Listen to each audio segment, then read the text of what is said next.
ரிஷபராசி காலபுருஷனுக்கு இரண்டாவது ராசி ரிஷபராசி. ரிஷபராசிக்காரவங்க எப்படி இருப்பாங்க? பொதுவா அவங்களுடைய இயல்பு என்ன? ரிஷபராசியில தான் சுக்கிர பகவான் தன்னுடைய சொந்த இல்லமா இருக்கு. சந்திரனுடைய ஆட்சி உச்ச இல்லமாக ரிஷபராசிக்காரவங்க இருக்காங்க. இந்த கரைச்சலான இடம், ரொம்ப கசகசன் இருக்கிற இடத்தெல்லாம் விரும்ப மாட்டாங்க. ரொம்ப சாஃப்டா, ரொம்ப அமைதியா, ரொம்ப இதா இருப்பாங்க. எப்படி சொல்றது? ரொம்ப சாஃப்டா, ரொம்ப அமைதியா, அதே நேரத்தில் ரொம்ப கான்பிடண்டா இருப்பாங்க. ஏன்னா உங்க ராசிக்கு 3ஆம் அதிபதி சந்திரன் ராசியிலே உச்சமா இருக்கிறதுனால ரொம்ப கான்பிடண்டா இருப்பாங்க. நல்ல மூளை பலம் உள்ள ஒரு ராசின்னே சொல்லலாம் ரிஷப ராசிக்கு. சோ ரொம்ப சாஃப்ட் கார்னரா இருக்கக்கூடிய ஒரு நல்ல ஒரு ராசியா இருக்கு. ராசிக்கு 2ஆம் அதிபதி 5ஆம் அதிபதியா புதன் இருக்கிறதுனால இயல்பாவே வித்யாகாரகன் தனபாவத்துக்கு அதிபதியா இருக்கிறதுனால கணக்கு போட்டு செலவு பண்றவங்க ரிஷபராசிக்காரவங்கன்றதுல எந்த ஒரு டவுட்டும் இல்லை.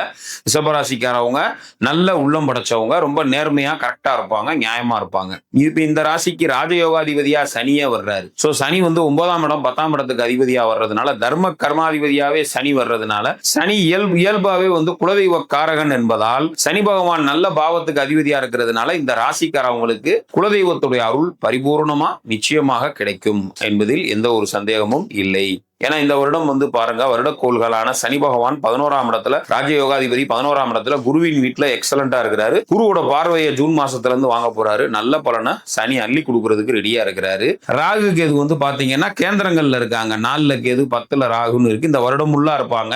டிசம்பர் மாசம் பாத்தீங்கன்னா 6ஆம் தேதி ராகு கேது வெளியே போனா கூட எப்படி பார்த்தாலும் ஒரு 11 மாசத்துக்கு ராகு கேது நல்ல இடத்துலதான் இருக்காங்க. கேந்திரத்துல ராகு கேது இருக்கலாம், 10ல ஒரு பாம்பாவது பாவியாவது இருக்கணுங்கிறேன். அப்படிங்கும் போது 10ஆம் இடத்துல ராகு 4ல கேது இருக்கிறதெல்லாம் மைனஸ் இல்லை. ஏன்னா ராகுவுக்கு வீடு கொடுத்தவர் நல்லா இருக்கிறார், உச்ச குருவின் வீட்டுல ஸ்ட்ராங்கா இருக்கிறாரு. அப்ப ராகு நல்ல பலன் தான் கொடுக்க போறாரு. அப்ப கன்ஃபார்மா இந்த ராகு கேதுக்களால பெரிய தொந்தரவு ஒன்றும் இல்லை. ஏன்னா மாசம் சூரியன் நகர்றதை வச்சுதான் கேது பலன் தருவாரு. சரிங்களா? சூரியன் சாதகம் இல்லாத மாதங்கள்ல இருக்கும்போது கண்டிப்பா கேதுவால சில தொந்தரவுகள் 4ஆம் இடத்துல இருந்து இருக்கலாம்.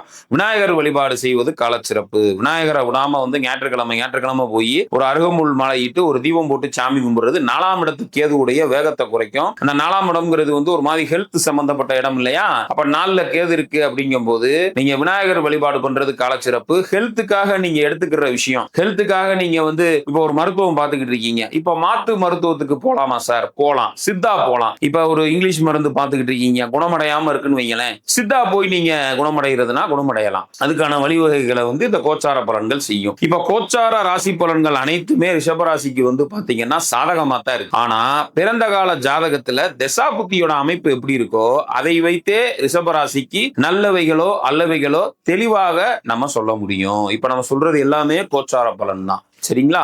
ரைட். இப்ப ரிஷபராசிக்கு மற்ற விஷயங்கள்லாம் எப்படி? எல்லாமே பாசிட்டிவா தான் இருக்கு. பெருசா எந்த ஒரு நெகட்டிவும் இல்ல.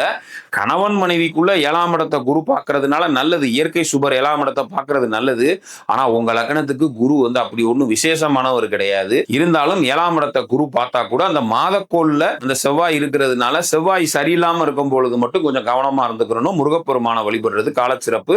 இந்த வருஷம் ரிஷபராசிக்கு பெரும் பங்கு மாணவ மணிகளா இருந்தாலும் சரி, குடும்பஸ்தர்களா இருந்தாலும் சரி, வேலை வாய்ப்பு உத்தியோகத்துல இருக்கவங்களா இருந்தாலும் சரி, 100% ரிஷபராசிக்காரவங்களுக்கு நல்ல பலன்கள் தான் நடக்கும். அதுல எந்த வித சந்தேகமும் இல்ல. ஜாதக தசாபுத்தி சாதகமா இருக்கும் பட்சத்துல நிச்சயமாக ரிஷபராசிக்கு அற்புதமான ஒரு வருடமாக இந்த 2026 இருக்கும். ரிஷபராசிக்காரவங்க வழிபட வேண்டிய தெய்வம் ஸ்ரீரங்கத்தில் இருக்கிற ஸ்ரீரங்கநாதரை விடாம வழிபடுறது காலச்சிறப்பு.